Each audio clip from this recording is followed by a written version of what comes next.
Udah saya tunggu 5 menit nih ya, jadi kita langsung mulai aja. Selamat malam, selamat petang, rekan-rekan sekalian. Em, apa kabar kalian semua? Udah siap untuk mendengarkan keynote session hari ini? Untuk rekan-rekan, sekali lagi nih, saya ingatkan untuk diganti dulu ya namanya dan juga dibuka dulu link yang udah kita share di WhatsApp. Oke, saya Fauzan sebagai MC. Senang sekali bertemu rekan-rekan sekalian, baik student, baik startups, baik coach, ataupun para career manager. Terus biar semangat kita kasih tepuk tangannya dulu dong buat kita sesi hari ini. Oke, lalu seperti biasa, sebelum kita masuk ke session hari ini, saya akan memperkenalkan untuk speaker kita untuk hari ini. Tamu yang kita miliki hari ini tuh sangat terkenal, sangat bertalenta, juga seorang pemimpin seperti CEO dalam masalah energi dan juga lingkungan. Lalu merupakan kehormatan besar bagi saya untuk menyambut sosok yang sudah ditunggu-tunggu nih dari rekan-rekan sekalian. Mohon beri tepuk tangan untuk Ibu Malin Parhusip, CEO dari Listrik. Ya, sebelum saya kasih mic kepada beliau, jangan lupa nih eh, next. Jangan lupa nih untuk QR code sesi tanya jawab ya, QR code for Q&A. Oke, karena kan pasti semuanya banyak pertanyaan ya. Baik saya mau rekan-rekan sekalian, kan nggak bisa nih semuanya kita satu-satu nih dijawab, kita nanya semua. Jadi semuanya silakan Q&A boardnya di scan, terus di situ kalian bisa tanya apa saja ke Ibu Marlin. Oke, jadi untuk Q&A-nya silakan di scan, terus di situ bisa ditulis apa aja pertanyaan kalian. Oke, untuk Ibu Marlin, apakah sudah siap Ibu? Iya, saya sudah siap. Siap. Oke Ibu. Silakan Ibu untuk Ibu Marlin dipersilahkan. Oke, sudah kelihatan kah? Sudah Ibu. Sudah, oke. Selamat malam semuanya. Terima kasih atas hari ini sudah ramai-ramai datang dan juga pada malam hari ini untuk datang ke sesi keynote yang saya akan berikan pada hari ini. Nah, pertama-tama perkenalkan dulu, nama saya Marilyn Parhusip. Saya adalah founder dari Listrik dan juga merupakan CEO dari Listrik. Listrik itu apa sih? Listrik itu adalah startup di energi manajemen yang lahir dari sebenarnya adalah masalah kecil di rumah.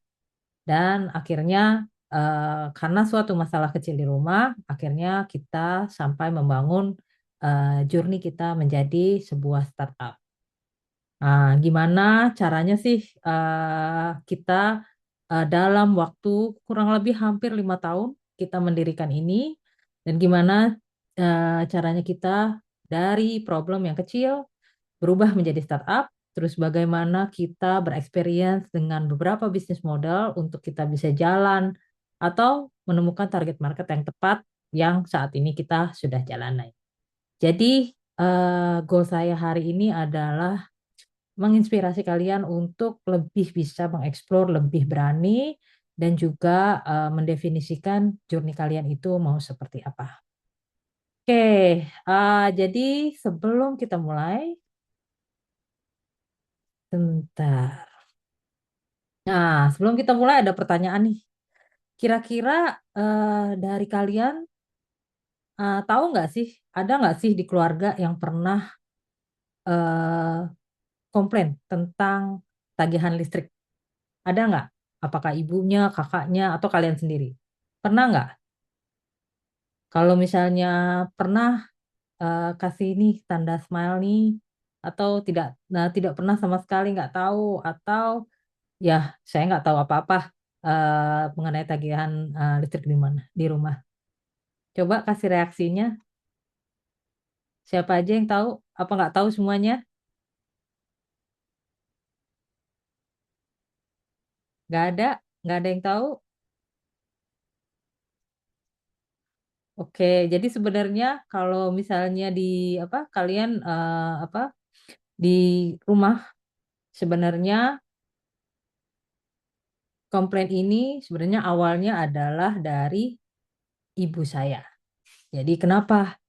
Jadi ibu saya itu waktu itu komplain, kenapa sih tagihan bulan apa listrik bulan ini tuh kok tiba-tiba naik 2 kali lipat atau 3 kali lipat dari biasanya.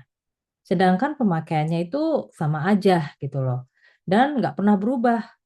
Terus apa ya yang terjadi? Karena nggak masuk akal. Kenapa tiba-tiba tagihannya naik dan kemudian apa penggunaannya tetap sama? Nah, setelah dicari tahu, ternyata yang menjadi ketahuan bahwa satu adalah petugas PLN tidak bisa datang ke rumah karena tidak ada orang di rumah dan karena meterannya jauh di sini kalau kan misal kalian lihat meterannya jauh, mereka tidak bisa mengambil foto dari PLN meternya. Ditambah lagi karena di rumah saya ada anjing, jadi mereka juga takut mau mendekat ke pagar rumah untuk mencoba apa zoom juga nggak bisa karena mereka takut sama anjing yang ada di rumah. Sehingga apa yang terjadi adalah mereka memperkirakan tagihan rumah sebesar ini kira-kira ada berapa. Dan itulah yang menjadikan dasar mereka untuk menerbitkan tagihan listrik. Nah, karena gara-gara ini kita saya tanya waktu itu sama tim saya. Waktu itu kebetulan kita ada di akademi dan kita tanya yang lain. Ini pernah nggak sih kalian merasakan seperti ini? Jadi tagihan tiba-tiba naik daripada biasanya, daripada bulan lalu, atau 2 kali lipat, 3 kali lipat naiknya. Padahal penggunaannya sama. Ternyata banyak orang yang merasakan hal yang sama. Dan hal yang sama ini mereka rasakan, tapi mereka nggak pernah itu yang namanya lapor. Kenapa mereka nggak pernah lapor? Karena ya perusahaan listrik di kita cuma satu ya. Jadi kalau mau lapor eh, ya tetap harus bayar. Kalau enggak ya listriknya nggak bisa nyalain listrik atau listriknya dimatiin kalau nggak bayar. Jadi mau nggak mau eh, harus bayar walaupun itu sebenarnya jadi masalah. Nah, makanya dari itu adalah yang kenapa bisa menimbulkan atau kenapa kita menciptakan solusi listrik. Karena problemnya sebenarnya ada, kemudian kejadiannya itu terjadi oleh banyak orang, tapi sebenarnya tidak ada solusi. Tidak ada solusi yang benar-benar untuk me- membantu orang-orang sebenarnya kenapa sih tagihan ini bisa naik atau kenapa sih usage-nya sama kok harganya harusnya sama dong sama bulan lalu kenapa harus beda. Nah, itulah akhirnya kita menciptakan listrik. Nah, pada saat kita menciptakan listrik ini, yang pasti satu tahu dong gimana kok kan kita pakai mungkin ada yang pakai pasca bayar, ada yang pakai token, mungkin kebanyakan pakai token pasca bayar ya. Nah, ini di pasca bayar yang waktu kita temukan. Pada saat kita lulus dari akademi, eh, solusi kita kenalkan ke orang-orang. Ternyata yang terjadi adalah banyak sambutan dari orang-orang untuk mengenai solusi ini karena itu terjadi kepada mereka. Dan kita merasa, oh ternyata di sini ada opportunity nih. Itu adalah signal market pertama yang waktu itu kita rasakan. Ternyata banyak orang ada yang mau bayar untuk memberikan solusi ini. So, jadi kayaknya bisa nih kita buat sebagai startup. Dari situlah kita akhirnya mencoba berbicara dengan pihak bisnis, pihak user yang kira-kira mau menggunakan solusi kita. Tapi ada sesuatu yang terjadi pada tahun itu. Tiba-tiba ada COVID. Nah, karena ada COVID, itu kita bingung. Kenapa bingung? Karena solusi kita itu adalah selain software itu adalah ada IoT. Alat IoT yang harus dipasang di MCB di dalam rumah. Otomatis kita nggak bisa dong pergi ke rumah orang COVID kok. Gimana caranya kita mau install ke rumah orang atau kita mau install ke suatu perusahaan. Semua di lockdown. Dan pada saat itu, pada saat kita di lockdown semua orang tiba-tiba ternyata kalau kalian lihat di berita pada saat COVID, banyak orang yang komplain kenapa tagihan listrik mereka tiba-tiba membludak. Ada yang naik 2 kali lipat, ada naik yang 3 kali lipat. Nah, dari sini kita bisa melihat, oh ternyata problem yang kemarin kita mau jalanin itu ternyata valid. Kenapa valid? Karena gara-gara lockdown, gara-gara itu tutup semua, PLN tuh nggak bisa datang ke rumah masing-masing user. Jadi mereka udah nggak bisa datang ke rumah, jadi mereka tidak bisa mengambil data listrik untuk dibuat tagihan. Nah, dari hal itu mereka hanya memperkirakan, oh kira-kira nih si Bapak A yang punya usaha motor harusnya kena mungkin 200 juta. Atau oh si B yang rumahnya, oh kayaknya 2 lantai bisa tagihannya bisa 5 juta. Kayak gitu. Nah, dari sini kita melihat validasi dari problem yang kita mau solve pada saat itu. Kemudian kita akhirnya karena kita tahu itu, oh berarti kita saat itu kita coba, ayo deh kita coba tes gimana untuk mendapatkan early user tangkapannya dari user-user yang kita mau targetin. Waktu itu kita mau targetin adalah B2C, which is perumahan, ibu-ibu rumah tangga yang semuanya komplain ya.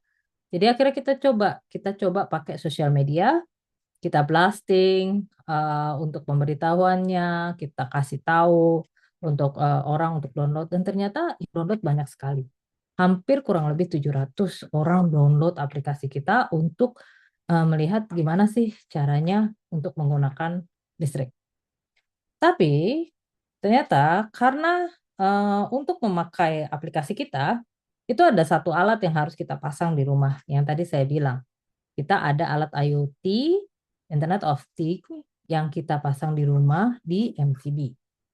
Di dalam MCB itu yang akan memberikan data ke dalam aplikasi kita.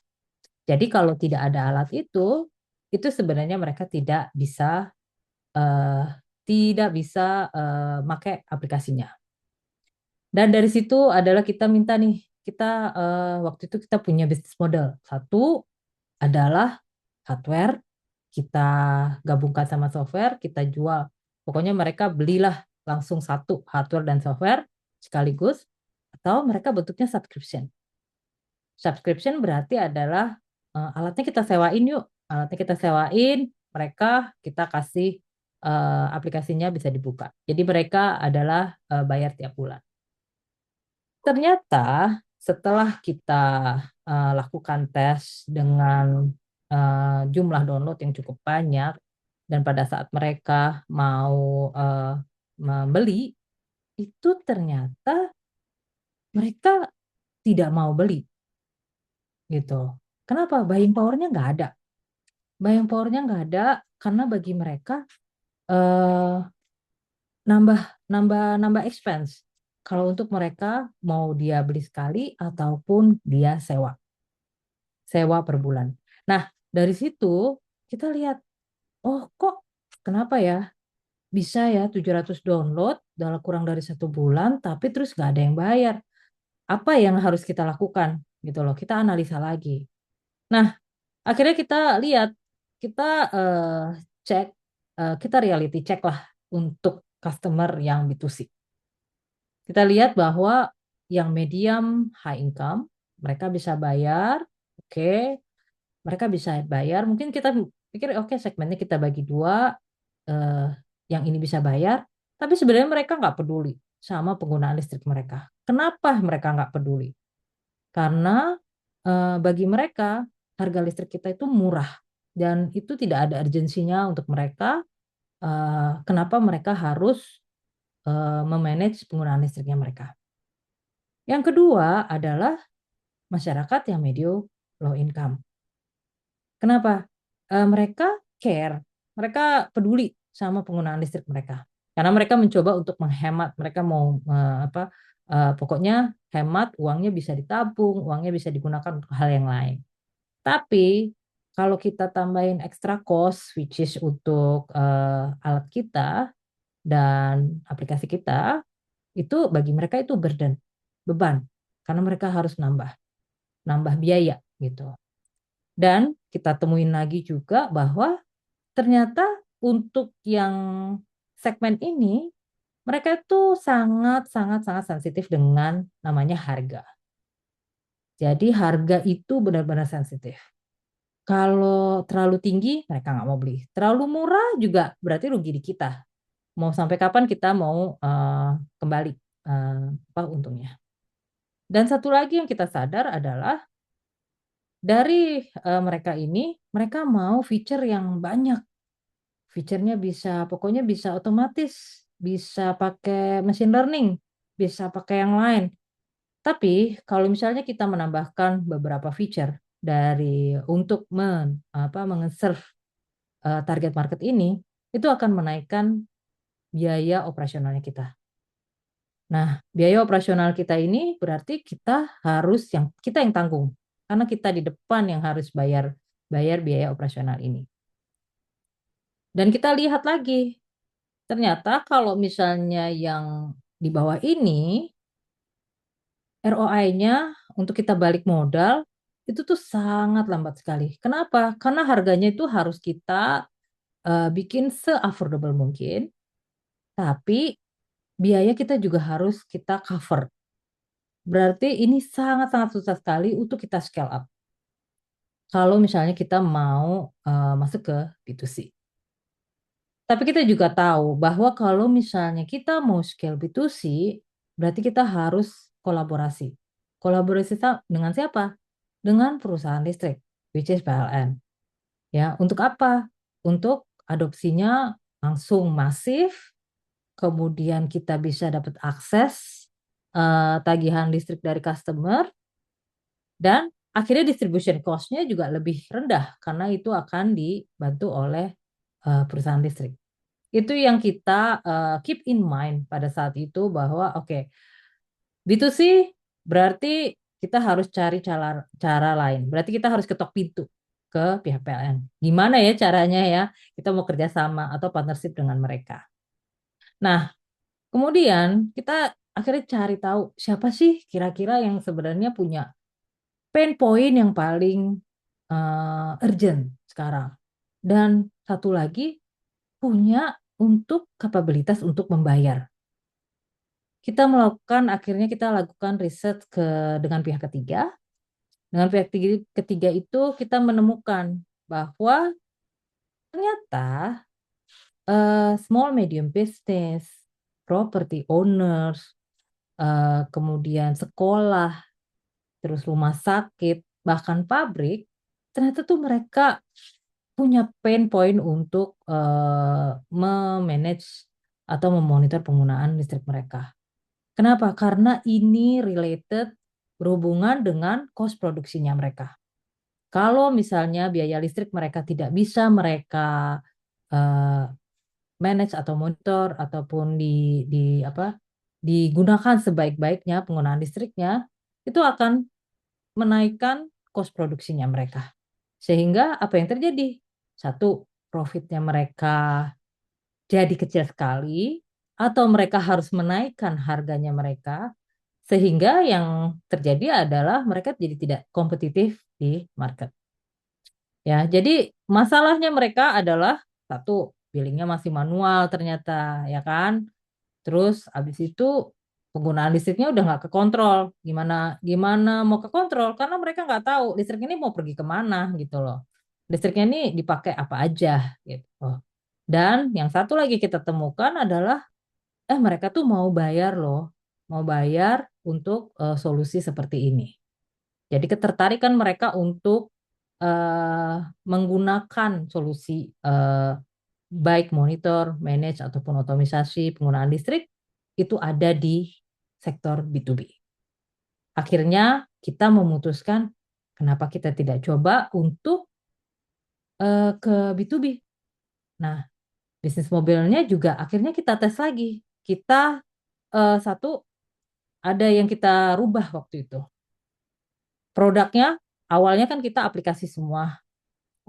Jadi harus di-download di App Store ataupun di Google Play Store. Nah, yang untuk B2B kita redesign the product. Produknya kita rubah sedikit. Nggak banyak, tapi sedikit. Kenapa? Kita rubah, kenapa harus dirubah? Karena biasanya yang B2B itu, mereka itu hanya butuh dashboard, nggak butuh aplikasi, dia bilang gitu.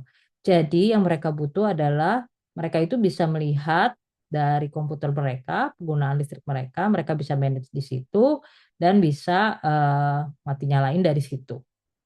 Nah, apakah mereka mau lihat dari aplikasi? Ya nggak penting-penting amat. Tapi mereka bisa lihat dari handphone yang penting. Jadi itu yang kita lakukan. Kita redesigning the product, kita buat akhirnya web dashboard untuk B2B.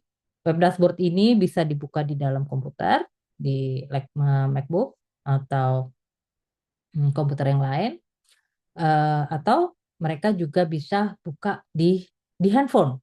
Tidak dalam bentuk aplikasi, tapi mereka bisa buka di handphonenya mereka. Nah, setelah kita redesigning the product, kita testing lagi bisnis modelnya. Bisnis modelnya seperti apa ya kalau untuk B2B, apakah sama dengan B2C? Apakah mereka mau beli alatnya langsung satu go? Jadi pokoknya di bundle aja lah alat dia dia apa?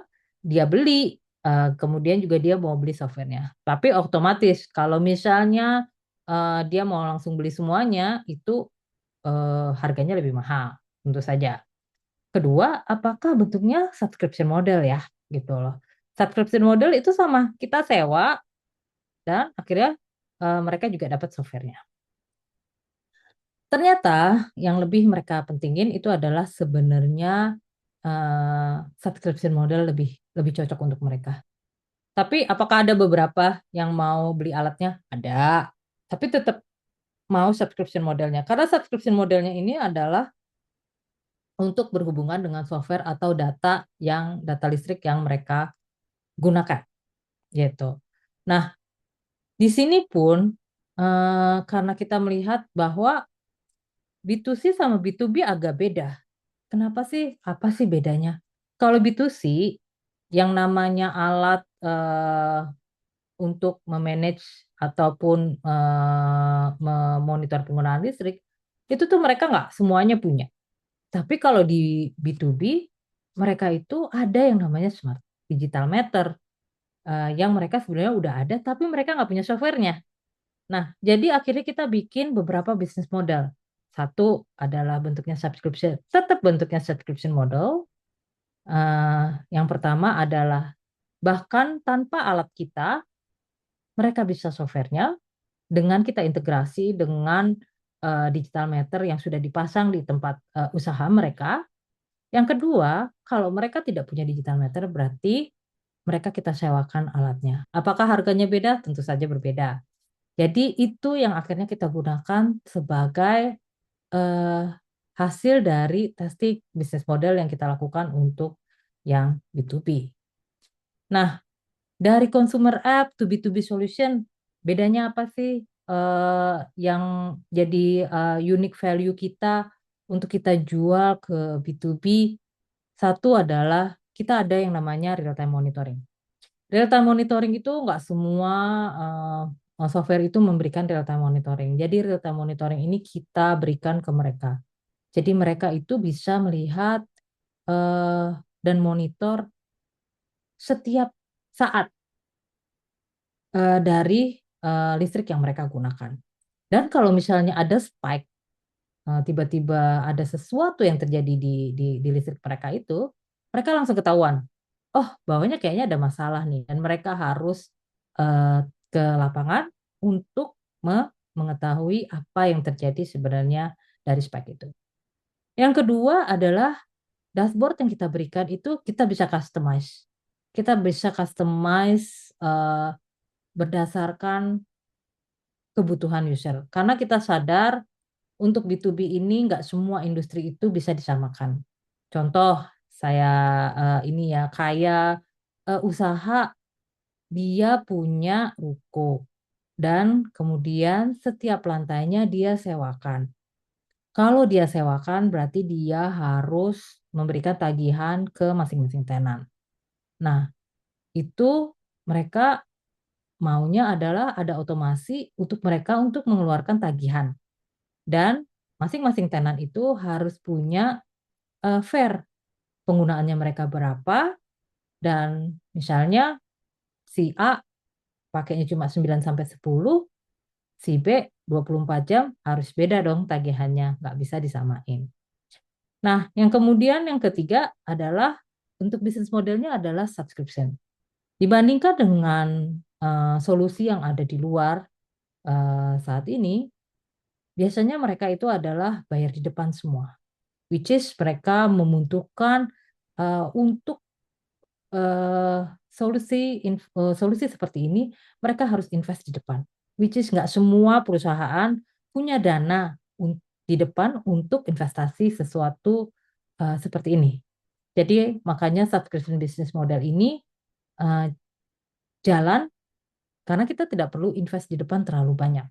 Yang kita invest di depan dari customer itu adalah cuma biaya instalasi dan biaya awal aja yang sebulan pertama. Karena subscription ini bisa bentuknya bulanan, 3 bulanan, atau tahunan, tergantung dari si bisnis itu. Nah, sama yang tadi ya, tapi ini untuk bisnis yang punya tenan, kayak apartemen, atau misalnya dia punya ruko, disewa-sewain tenannya. Nah, jadi akhirnya semua fair, semua adil untuk pembayaran tagihannya. Nah, kalau kalian lihat di sini, ini adalah alat IoT-nya kita. Di sini pun kita juga sadar bahwa nggak semua B2B itu punya WiFi. Contoh kayak di manufaktur itu banyak blank spot. Nah, yang kita pakai alat ini kita juga ada teknologinya yang untuk biar bisa dipakai untuk di manufaktur. Jadi kita benar-benar baik dari segi hardware-nya sendiri maupun dari segi software-nya itu kita fleksibel sesuai dengan kebutuhan dari user. Nah, dari sini kan tadi kan udah denger ya kalau misalnya mau scale up B2C tuh kita harus ke PLN gitu loh. Kita harus ini. Akhirnya tuh kita dapat recognition dari PLN. PLN tahu akhirnya tahu listrik gitu loh. Kenapa? Karena kita ikut kompetisinya mereka. Waktu itu mereka kadain ikut kompetisinya mereka, kita masuk dalam top 3 dan kita juga akhirnya melakukan pilot project dengan mereka baik untuk rumah maupun gedung.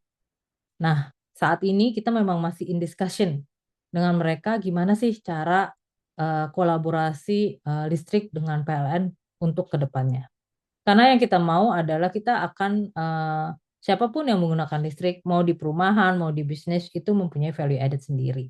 Dan itu juga kita minta bantuan untuk PLN untuk backup sama-sama biar agar semua masyarakat di Indonesia itu eh, tagihannya listriknya itu fair lah, adil, transparan juga gitu. Karena selama ini kita cuma terima tagihan aja, habis itu harus bayar.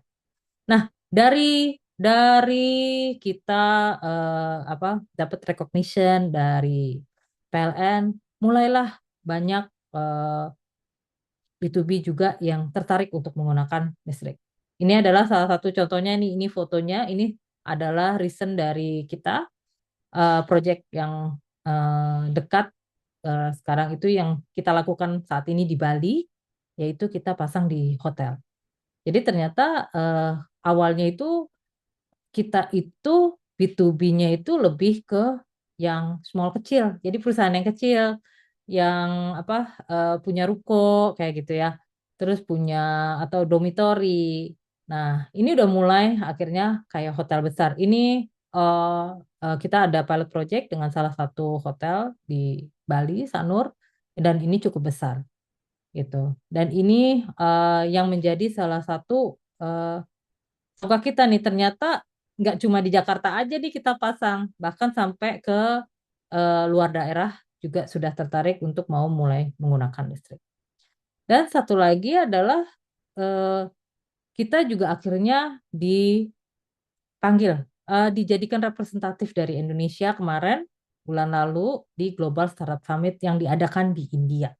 Di situ yang datang sebagai representatif di Indonesia itu adalah semua startup, ada 5 startup di bidang sustainability.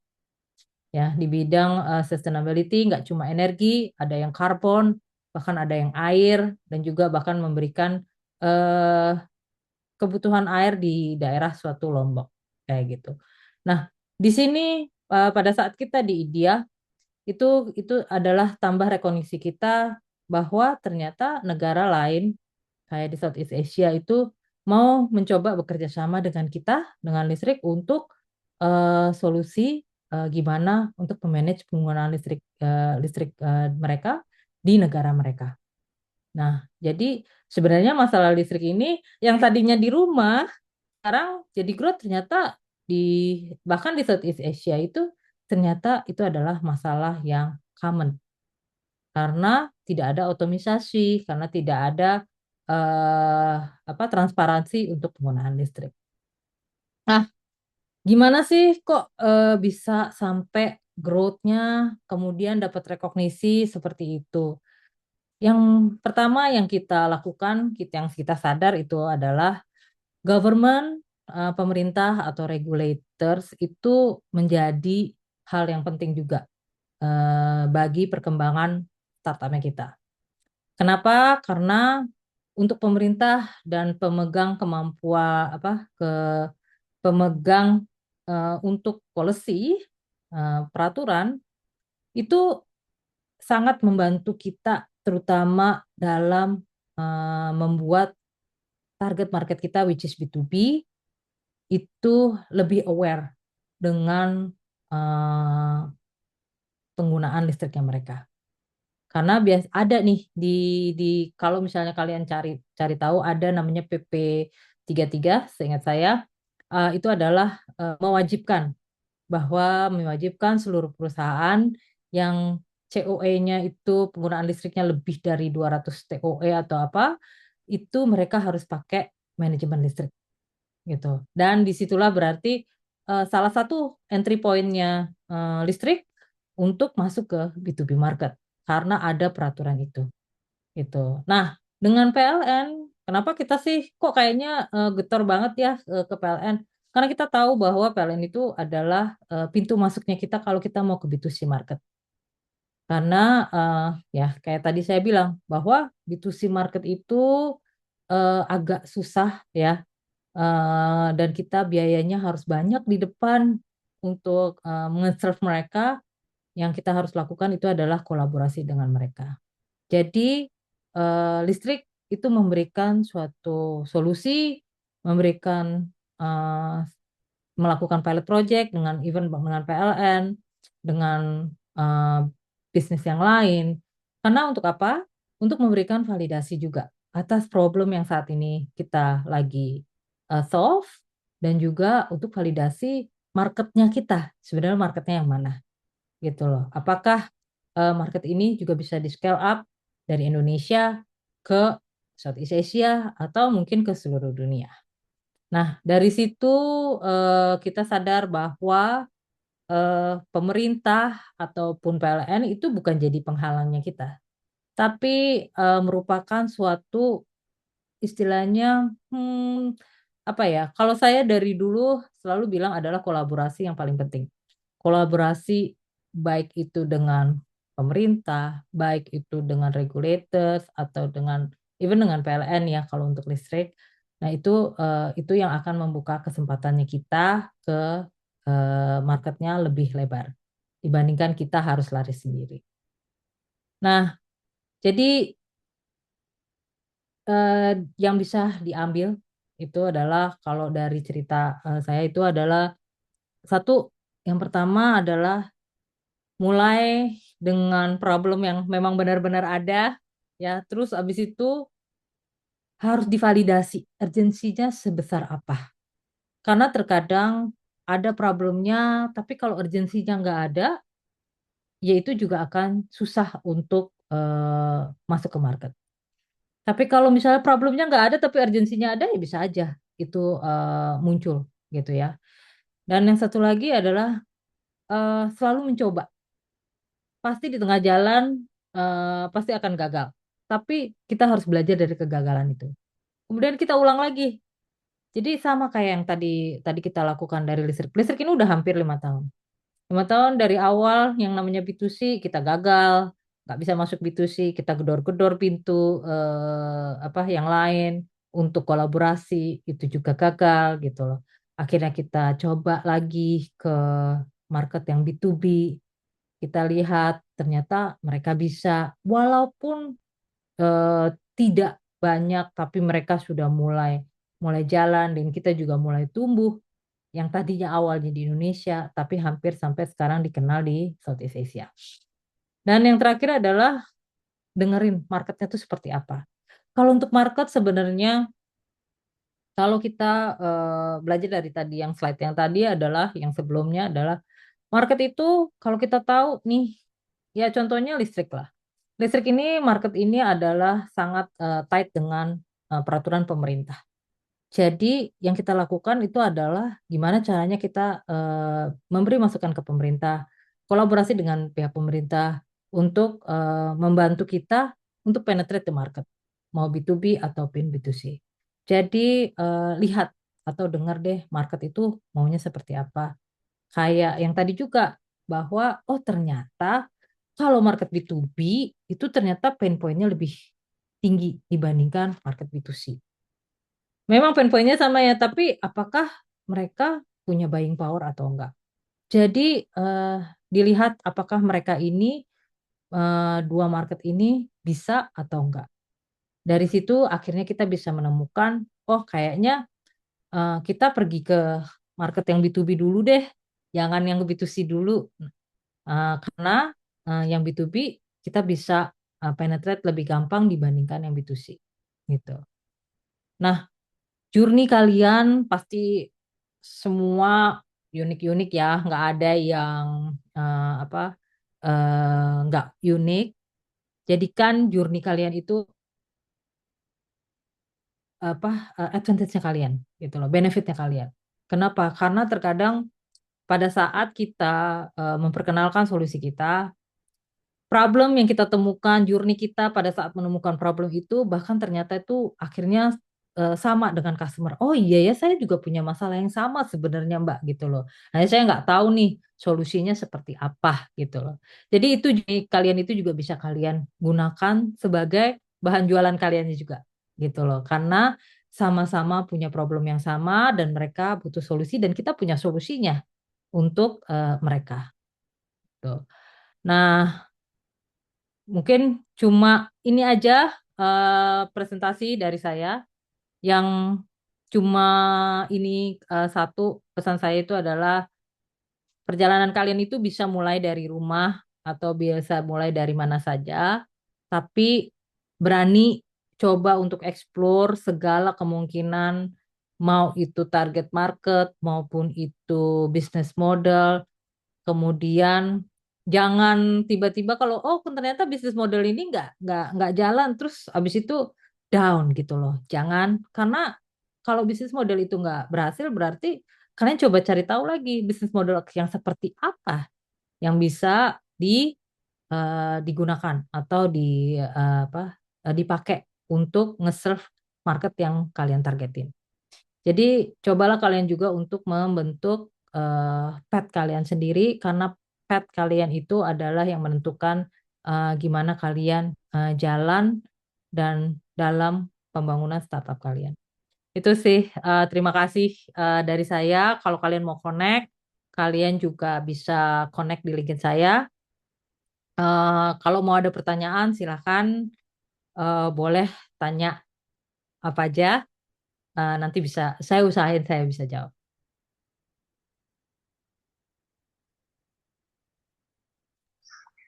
Oke, terima kasih Bu atas speech-nya. Nah, rekan-rekan, apakah ada pertanyaan? Sudah di-upload ke itu kalian ke QR code-nya. kita lihat nih ada pertanyaan apa saja nih dari kalian.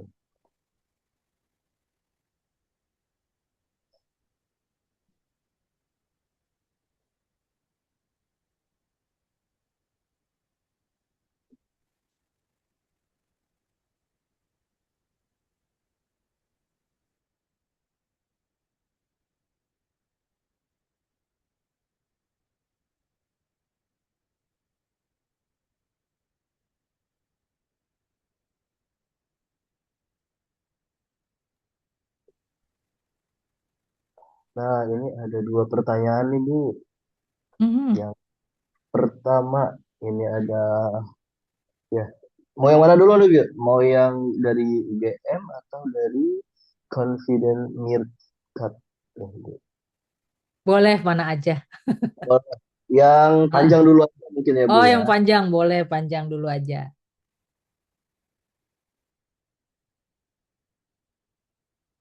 Adalah terima kasih Bu atas insight-nya. Tantangan yang sering ditemui di model B2B adalah cycle yang panjang yang seringkali menggerus cash flow dan profitabilitas di awal. Pertanyaan, strategi apa yang Listrik terapkan untuk tetap menjaga kesehatan profit dan operasional saat menghadapi proses deal B2B yang memakan waktu lama? Terima kasih, Bu. Oke. Ya, benar memang proses B2B itu tidak secepat B2C. Ya, kalau B2C itu adalah, oh saya mau beli, besoknya bisa langsung bayar. Atau ya jangka waktunya kurang lebih sebulan lah kalau misalnya ada periodenya. Tapi kalau B2B memang paling cepat itu biasa 3 bulan. Kalau listrik, yang kita lakukan itu adalah, eh, kalau kita ketemu owner, langsung ownernya ya, pemilik bisnisnya, itu biasanya butuh waktu 3 bulan. Itu langsung deal dan langsung jalan gitu. Tapi kalau misalnya dia adalah perusahaan yang birokrasinya panjang gitu ya, kayak misalnya nih contohnya mau ketemu dengan Sekolah Pelita Harapan gitu ya, mau pasang di situ. Nah, yang kita lakukan waktu apa di situ pasti pertama adalah ketemu dengan building manajemennya dulu. Building manajemennya dari building manajemennya mereka harus ngajuin juga ke eh, pihak manajemen. Belum tentu mereka akan terima gitu loh.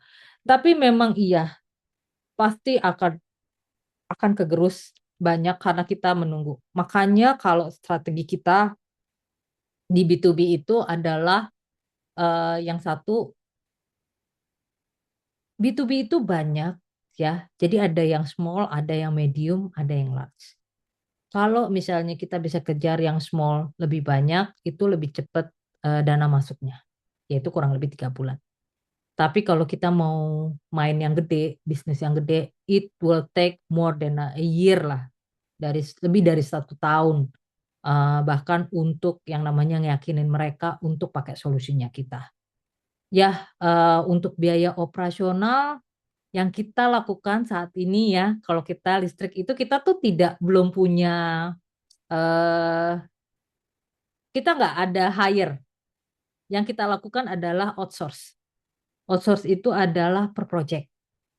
Makanya operasional kita akhirnya itu terjaga. Kenapa? Karena kita tidak tidak ada hire orang untuk sesuatu yang harus dilakukan. Tapi kita membayar orang pada saat kita udah deal dengan yang eh, dengan B2B-nya.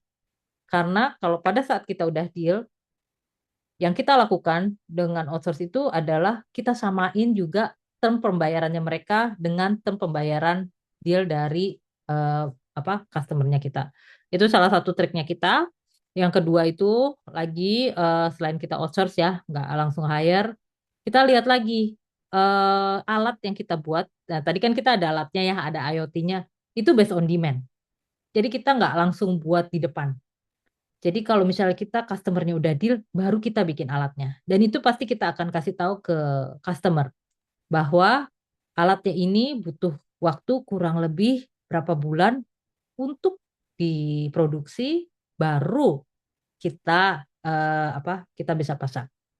Dan biasanya kalau misalnya kita udah deal sama nasabah, sama customer, itu biasanya mereka mau menunggu karena mereka tahu bahwa itu will take proses. Jadi yang ada di kita tuh biaya operasional kita tuh nggak terlalu tergerus banyak jadinya. Karena yang kita biaya operasional kita tuh saat ini cuma cloud-nya aja. Cloud-nya aja dan biaya yang lain gitu. Nah, itu cara ini sih, cara kalian bagaimana memanage uang yang ada di tangan kalian sekarang gitu. Yang kita lakukan juga itu adalah kita ikut kompetisi grant, dapat grant. Salah satunya adalah pilot project, misalnya kayak kayak saat ini yang saya lagi ada di Bali itu adalah untuk pilot project salah satu hotel. Nah, itu kita dapat grant dari pemerintah Bali.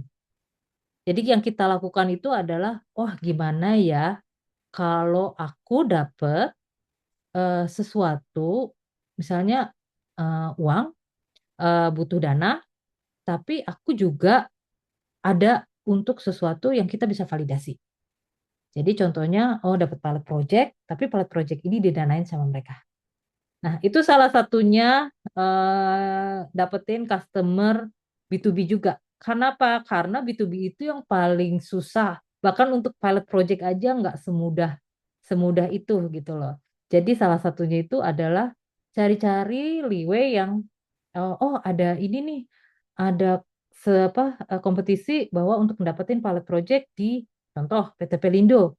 Nah, itu kita masuk untuk memberikan solusinya kita dan pada saat itu, kalau misalnya setelah pilot project, biasanya mereka akan memutuskan apakah mereka akan lanjut atau enggak, gitu. Kalau lanjut, berarti kan solusi kalian dipakai, tapi kalian juga dapat dana, gitu loh. Bahkan yang kita lakukan juga adalah yang kedua itu adalah pilot project yang saat ini kita lakukan. Kalau misalnya ada bukan pilot project sih. Kalau trial gitu, ada perusahaan yang tertarik untuk trial, itu trial pun juga kita kenakan biaya, tapi biayanya lebih sedikit dibandingkan apa kalau misalnya dia akhirnya pakai solusi kita. Itu sih salah satu triknya dari kita. Pinter-pinter kalian manage uang ya. Gimana cari caranya adalah kalian dapat dana, kalian juga dapat validasi. Contoh pilot project kayak gitu. Yang kedua itu adalah kita nggak banyak hiring. Yang mostly adalah kita lakukan outsource kalau misalnya ada project. Kalau enggak ya udah nggak ada. Kemudian alat IoT kita itu juga based on demand. Jadi kalau misalnya ada project baru kita buat. Itu sih dari saya. Kira-kira puas atau tidak atau ada pertanyaan tambahan lagi? Oke, cukup jelas jawabannya. Atau bisa ditanyakan lagi nih kalau misalnya cukup kurang jelas atau cukup jelas. Kita ke pertanyaan yang kedua, bisa Ibu? Boleh. Oke, ini yang kedua. How long does it take Bu Marlin from B2C to pivot into B2B? What is the most valuable lesson yang Ibu Marlin dapat saat pivoting market yang mungkin berguna untuk young entrepreneurs today? Oke. Jadi waktu kita pindah ke B2C to B2B itu it takes us 1 to 3 months. Kenapa? Awalnya ya namanya waktu itu kan baru mulai ya. Baru mulai terus punya startup sendiri masih masih ngotot nih, masih ngotot yang kayaknya harus B2C nih. Kalau B2C kan kalau misalnya dapat banyak terus uangnya juga banyak gitu loh. Tapi ternyata marketnya nggak seperti itu gitu loh. Nah, itu it takes us 1 to 3 months untuk berubah pivot dan kita sadar bahwa itu tidak bisa kita lakukan secepat itu. Dan satu lagi itu eh, yang saya mungkin kasih pesan itu adalah kalau misalnya ada datanya bahwa market itu belum ditembus ataupun harus kerjasama dengan pihak lain, ya cepat-cepatlah pivot ke market yang mana yang lebih bagus. Yang kedua itu adalah jangan discourage ya, maksudnya jangan gampang nyerah. Kalau misalnya ketahuan, ya ternyata marketnya nggak ini nih, ternyata B2C enggak. Kalau kayak gitu, kalau B2B kan apa waktunya lama untuk dapat profitnya atau waktunya lama untuk balik modal gitu loh. Tapi jangan nyerah juga gitu. Kenapa? Karena waktu kita masuk, kita pivot dari B2C B2B itu adalah udah pemikiran kita gimana ya dananya ya. Terus operasionalnya gimana ya? Kita bebannya kalau misalnya B2B kan pasti agak lama gitu. Tapi kita mikir, oh iya ya, ternyata pasti ada jalan lain gitu. Baik itu ikut kompetisi ataupun ada pilot project dengan grant yang istilahnya bantu kita untuk solusinya gitu. Dan banyak-banyak sekali adalah ngomong dengan customer. Karena kalau kalian ngomong dengan user, kalian pasti akan dapat, oh ternyata mereka bukan ini nih pain point-nya sebenarnya yang mereka rasakan gitu loh. Ada pain point yang lain. Jadi kalau memang sudah menemukan, lebih baik ya cepet pivot aja gitu. Tapi juga kalian pikirin, kalau misalnya kita pivot, eh, nanti maunya gimana, seperti apa. Listrik itu panjang ya, udah 5 tahun. Kita itu perjalanan testing the user ke ke apa B2C user itu kurang lebih hampir setahun karena kita kena COVID waktu itu kena COVID jadinya kita juga bingung mau testing marketnya kayak gimana gitu loh. Akhirnya walaupun kita dapat bisa testing di market, dan waktu kita pindah ke B2B itu dalam waktu 3 bulan itu kita langsung pas tahu 700 download tapi mereka nggak punya buying power itu kita langsung langsung sewa apa riset research eksternal. Kenapa? Untuk bantu kita supaya biar kita cepet pivot gitu loh. Bener nggak sih marketnya itu ada yang lain atau enggak? Dan setelah kita dapat hasilnya itu kita langsung pivot. Pivotnya juga pun nggak langsung brek banget ya. Kita waktu itu juga ada customer yang B2C soalnya yang mencoba. Jadi pada saat kita pivot itu kita ngomong juga sama user-user yang dibilang ini nih manufaktur butuh nih. Terus ini yang punya kos-kosan butuh, yang punya gedung butuh, yang punya apartemen butuh. Nah itu kita ngomong semua sama user ini. User ini kita ngomong, kita pastiin, kita dapat insight nggak cuma berdasarkan research yang dari pihak ketiga, kita juga langsung ngomong ke usernya. Akhirnya dari situ kita memutuskan memang kayaknya kita harus pivot. Walaupun pada saat itu kita dananya juga juga apa mepet ya, tapi kita pikir ya udah dengan dana yang seadanya kita harus punya strategi gimana caranya kita menembus yang B2B karena kita sadar bahwa yang B2C itu kita harus banyak kolaborasi dengan PLN. Jadi yang satu pesan saya itu adalah kalau misalnya udah tahu target marketnya itu nggak yang itu gitu ya, nggak yang kita pengenin, itu cepet-cepet berubah gitu. Tapi untuk berubah itu juga harus ada dasarnya dan strateginya mau kayak gimana. Tuh. Yang kedua, jangan gampang nyerah eh karena jadi startup itu banyak hurdle-nya, banyak yang nolak iya gitu ya. Jadi eh, kalau ada yang nolak bukan berarti nggak ada yang bilang yes gitu loh. Pasti akan banyak no, kalian akan nemuin banyak no, tapi yes itu pasti ada gitu. Dari situ coba selalu testing marketnya, testing the business modelnya, mana yang paling paling cocok untuk target market yang kalian tuju. Kemudian dengerin user.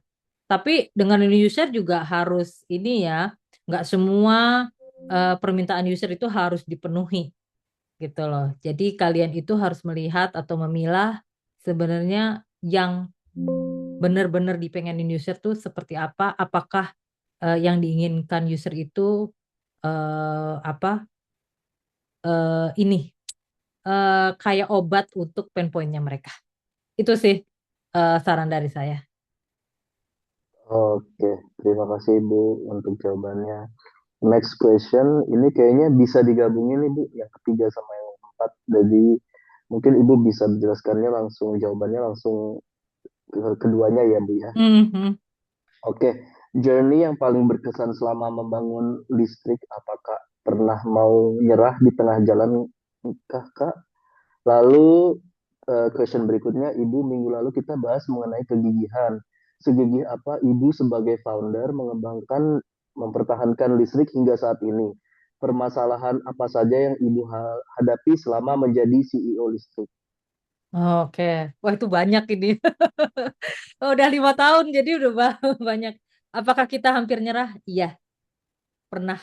Berapa tahun yang lalu kebetulan saya sakit. Waktu itu saya sakit. Karena saya sakit, tiba-tiba listrik terpaksa berhenti. Dari situ itu kita udah mau tutup tadinya.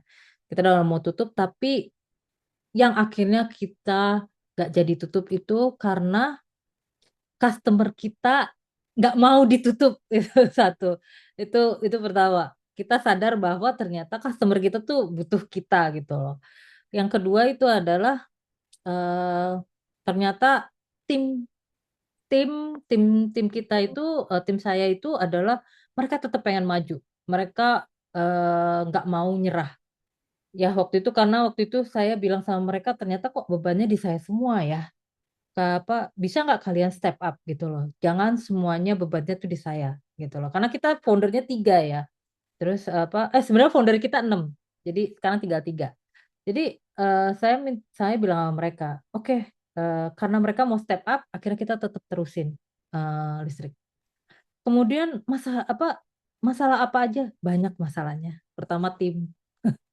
Tim yang tadinya saya tadi sempat bilang ya, tadinya tim saya ada 6, sekarang jadi 3 gitu. Apakah mereka keluarnya baik-baik aja? Baik-baik, karena memang kita sudah dari awal pada saat kita mendirikan listrik untuk jadi startup, kita sudah punya perjanjian namanya founder agreement gitu. Founder agreement di mana kalau misalnya mereka keluar, mereka harus serahkan semua itu untuk listrik. Jadi nggak ada tuh yang namanya marah-marahan, terus akhirnya berantem, rebutan IP, itu nggak. Karena kita di awal sudah kita tentukan di situ. Dan itu juga nggak gampang, karena pada saat itu tim saya itu eh, karena COVID ya, karena COVID waktu itu, jadi tim kita yang tadinya eh, stabil, ya stabil semuanya, fokus untuk ngerjain listrik, itu tiba-tiba pada saat COVID semua jatuh. Semua jatuh dalam arti itu adalah they have a lot of family problem yang memutuskan bahwa mereka, duh saya nggak bisa nih, karena listrik belum menghasilkan apa-apa ya pada saat itu kan kita baru mulai ya, menghasilkan profit aja juga belum gitu loh. Belum menghasilkan apa-apa, tapi saya harus kerja karena saya jadi tulang punggung keluarga. Mau nggak mau dia harus keluar. Kita harus ngerelain. Padahal dia back end engineer-nya kita gitu loh. Jadi ada di situ ketakutan. Duh, kalau misalnya dia keluar nih gimana nih, timpang ya. Kayaknya nih tim listrik bakal jadi timpang gitu loh. Tapi kita juga being realistik aja. Kita tahu bahwa dia butuh butuh untuk cari kerjaan, dan kita listrik belum belum bisa untuk bantu dia sampai segitunya gitu loh. Ya akhirnya mereka mengundurkan diri. Jadi ada 2-3 orang mengundurkan diri karena memang memang masalah keluarga ya. Jadi yang kita nggak bisa dihindari gitu loh. Selain masalah masalah tim, uang juga bermasalah. Yang tadinya eh, ada kita dana dari inkubator, kita terima dana, awalnya masih apa kita dapat ya masing-masing gitu. Tapi lama-kelamaan ya seperti yang tadi bilang, tadi kan ada yang nanya, B2B itu lama. Iya, akhirnya B2B itu lama. Yang itu yang terjadi sama kita. Waktu itu kita short of money, ya uangnya mepet banget gitu. Jadi akhirnya itu kita harus harus mengambil keputusan bahwa kita sebagai founder tidak akan mengambil gaji. gitu. Yang kita lakukan adalah gimana caranya listrik ini tetap hidup karena kita punya customer gitu. Tapi apa? Karena bentuknya subscription ya, jadi kan memang tiap bulanan kita ada uangnya, tapi apakah itu udah bisa mengcover semuanya waktu itu belum gitu. Jadi akhirnya kita merelakan bahwa oke, kita nggak digaji dari listrik, kita nggak dapat uang dari listrik untuk saat ini dulu, dan beberapa dari kita waktu itu kerja gitu. Jadi dari situ kita kerja, sebagian kita kerja, jadi kita kerja sambil ngerjain listrik. Bingung kan? Udah kerja sambil ngerjain listrik, udah itu isu lagi komitmen itu. Isu komitmen gimana mau membagi waktu antara kerja dan ngerjain listrik. Nah, itu yang apa? Itu juga jadi masalah waktu itu, tapi akhirnya solve karena kita masing-masing punya komitmen untuk listrik ini biar jalan gitu loh. Tetap jalan walaupun eh, mungkin progresnya tidak akan secepat pada saat kita full time semua, tapi at least ada progres gitu. Itu yang banyak kita hadapin sih. Eh, Tim bermasalah, money ya kadang-kadang gitu kan bermasalah. Customer juga ada yang bermasalah. Jadi kita pernah ketemu customer yang istilahnya ya hampir mau nipu lah intinya gitu. Tapi akhirnya nggak apa kita nggak ketipu sih, akhirnya ketahuan gitu loh bahwa mereka mau nipu. Nah, kayak gitu-gitu itu banyak sekali sih. Kalau mau diceritain ya satu-satu masalah apa aja, tapi saran saya sih semua masalah itu bisa dibicarain dengan baik-baik, apalagi kalau misalnya tim punya satu visi yang sama, tim punya komitmen yang sama untuk menjalankan startup ini gitu loh. Dan yang tadinya hampir tutup, hampir tutup, tapi akhirnya enggak karena kita melihat bahwa apa listrik masih punya potensi yang besar untuk kedepannya. Itu sih dari saya. Oke, Ibu, terima kasih. Banyak ya, Bu, permasalahannya ternyata 5 tahun, Bu. Banyak. Apalagi CEO ya, Bu, yang harus menghadapi 5 tahun masalah. Apalagi waktu itu COVID juga ya, Bu, waktu zaman COVID. Hmm. Karena zaman Banyak, COVID itu agak susah kita juga untuk ngatur waktu ya, ngatur waktu juga eh, kita nggak bisa ketemu langsung ya, Bu, ya. Semuanya serba daring. benar. Semua online, kita nggak bisa ketemu customer kayak gitu. Jadi kita ya kalau dibilang mau nyerah, kita mau nyerah kayaknya. Wah kayaknya ini udah deh, udah nggak bisa. Tapi kita masih punya komitmen, komitmen sih yang paling penting. Oke, Dan terutama juga karena saya jadi CEO, nah itu lagi masalah share juga jadi masalah gitu kan. Share siapa yang paling gede, share siapa yang paling kecil. Nah itu emang harus dibicarakan sebelum kalian punya uang itu. oke, Ibu. Ini ada pertanyaan lagi, Ibu, nih. Mm-mm. Salam kenal, Bu Marlin. Ini izin bertanya mengenai pandangan pribadi. Jika Ibu dan tim boleh mengulang waktu, langkah berbeda apa yang mau Ibu ambil saat ini, saat di awal perkembangan bisnis ini? Atau jika sudah baik saja, strategi ekspansi apa yang mau dilakukan dan kenapa alasannya? Terima Oke, kasih. ya. eh Wah, kalau disuruh mengulang waktu ya, mengulang waktu saya pengen punyanya timnya lebih kuat sih itu pasti gitu loh, dan punya komitmen yang tinggi semuanya. Tapi yang kita sadar juga kita melihat bahwa waktu kita masuk dan kita buat solusi ini, market Indonesia belum ready. Gitu. Kita pengen banget kalau misalnya one day itu kita masuk pada saat di waktu yang ready gitu loh, apa marketnya gitu loh. Eh, Kalau saat ini tuh marketnya ya dibilang udah ready, ada gitu loh, ada, tapi tidak bisa kayak roket lah langsung jalan gitu. Kalau misal marketnya ready kan langsung roket gitu kan. Kalau ini kan enggak, kita harus dealing sama pemerintah, harus dealing dengan regulasi, regulasinya harus seperti apa. Tapi kalau misalnya ada kesempatan lagi, kita pengen tuh pemerintah itu juga mendukung yang terutama di sustainability. Ya, karena ini apa masalah yang sama semua untuk startup di sustainability gitu loh. Dukungan pemerintah itu cukup baik. Kalau misalnya pemerintah mendukung, sebenarnya marketnya lebih besar. Kenapa saya bisa bilang gitu? Karena waktu saya ke India kemarin, bulan lalu, itu saya melihat bahwa pemerintah mereka itu mendukung sekali, terutama pertumbuhan startup di daerah itu. Jadi karena dukungan dari mereka, startup itu menjamur gitu loh, jamur dan semua orang itu mencoba untuk menyelesaikan masalah yang ada karena mereka tahu bahwa mereka akan didukung gitu. Beda sama di Indonesia ya ada yang dukung tapi nggak seluruhnya ya.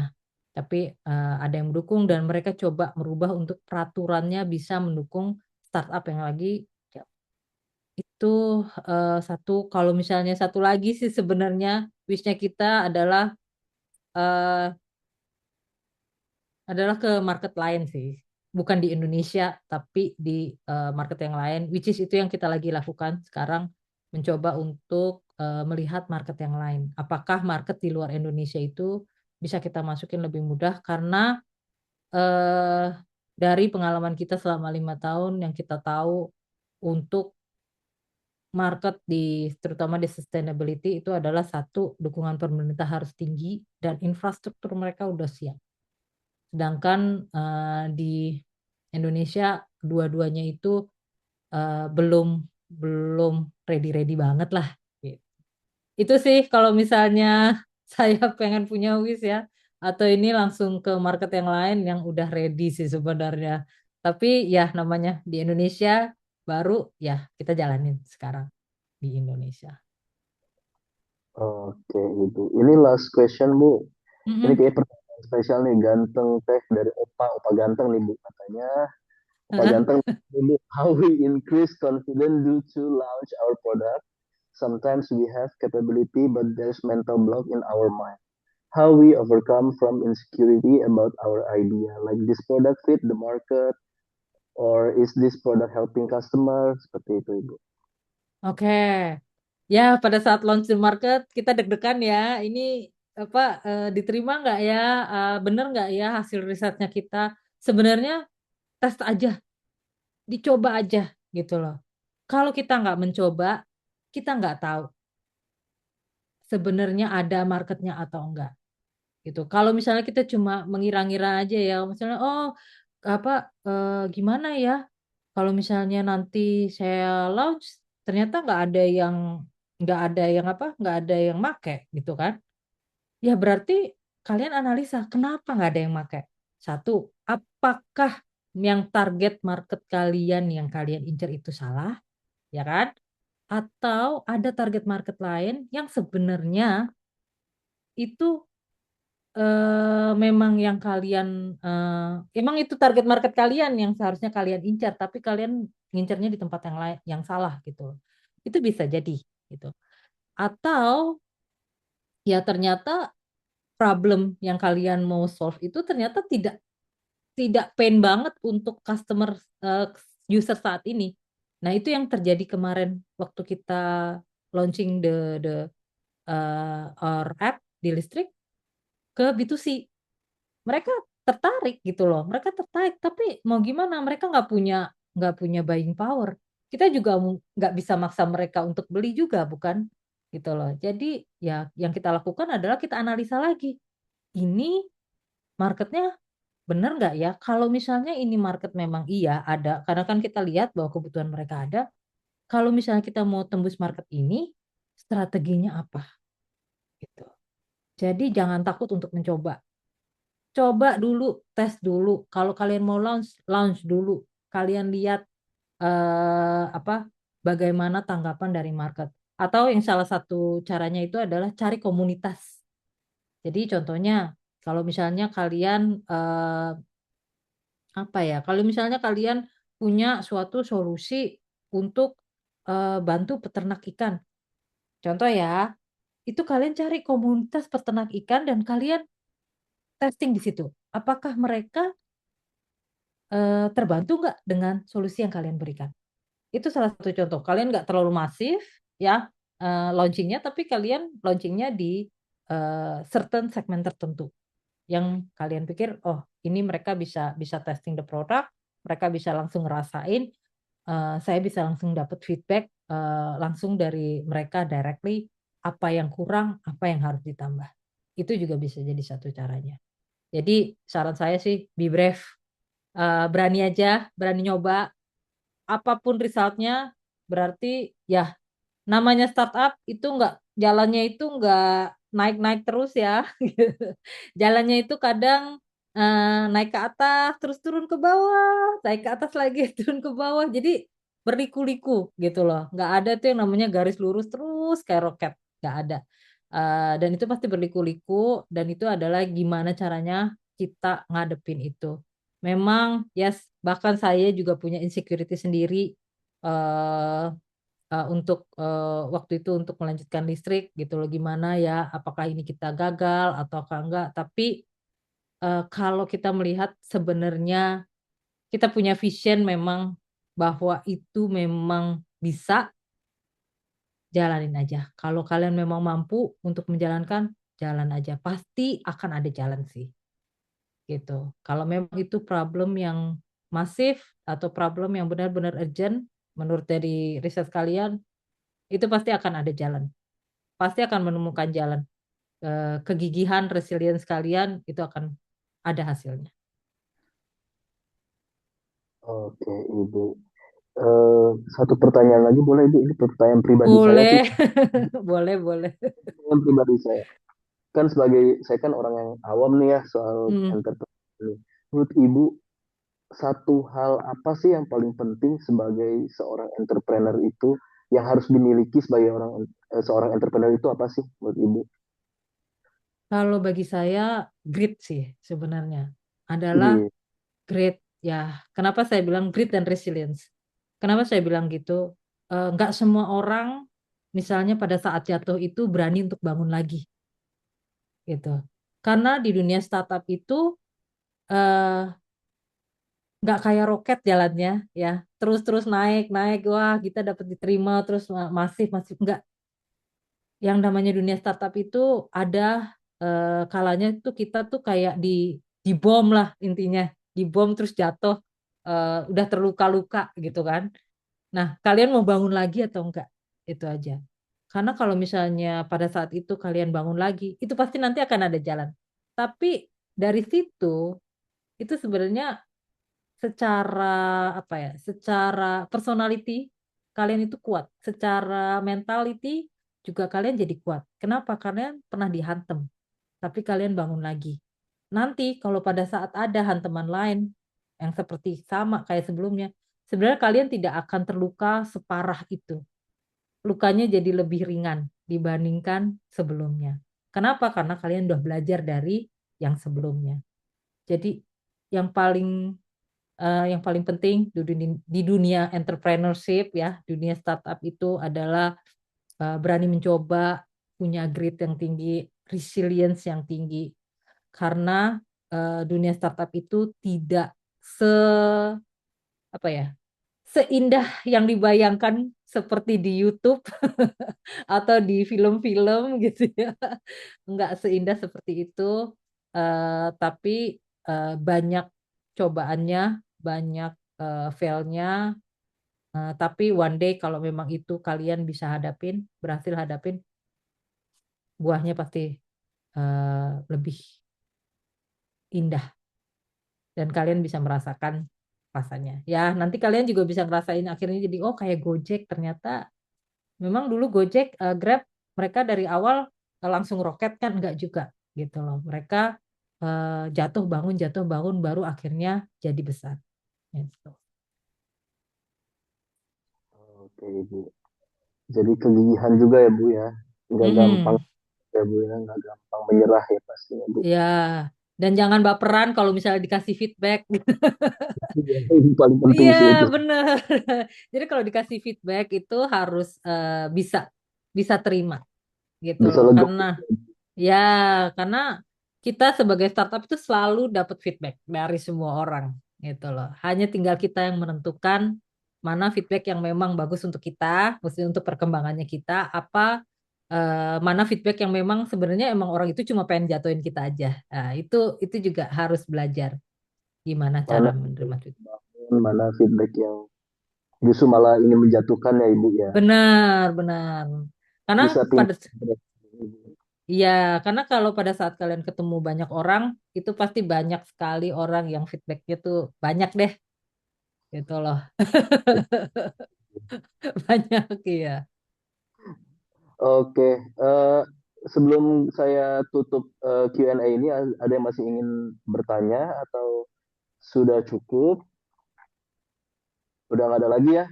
Kalau gitu saya close untuk Q&A sessionnya. Terima kasih Ibu Marlin atas waktunya. Benar-benar belajar banyak sih. Saya pribadi juga ya Bu ya. Terima kasih. Oh ya, saya thank you dong ke Ibu Marlin. Terima kasih Terima ilmu. kasih juga semuanya. Ye, Mudah-mudahan kasih. ini ya bermanfaat ya. Kalau misalnya apa mau ada yang nanya-nanya lebih lanjut, bisa kontak saya. eh Tadi di LinkedIn juga bisa, ataupun di kalian LinkedIn cuma cari nama saya aja kok kalian udah dapet. Sudah, saya sudah melihat Ibu. Link ini Ibu. Eh, eh. Atau di sini ya itu saya kasih juga ke di chat Nah, ya. Kalian bisa yang hubungin. iya benar. Mm-mm. Pertanyaan lebih lanjut atau ada yang ingin lebih Ya, lebih mendalam ya dengan Ibu benar. Marlin, Boleh, boleh. silakan untuk kontak through LinkedIn-nya Ibu Marlin. Oke. Sekali lagi terima kasih Ibu Marlin atas Sama-sama. atas atas speech-nya yang sangat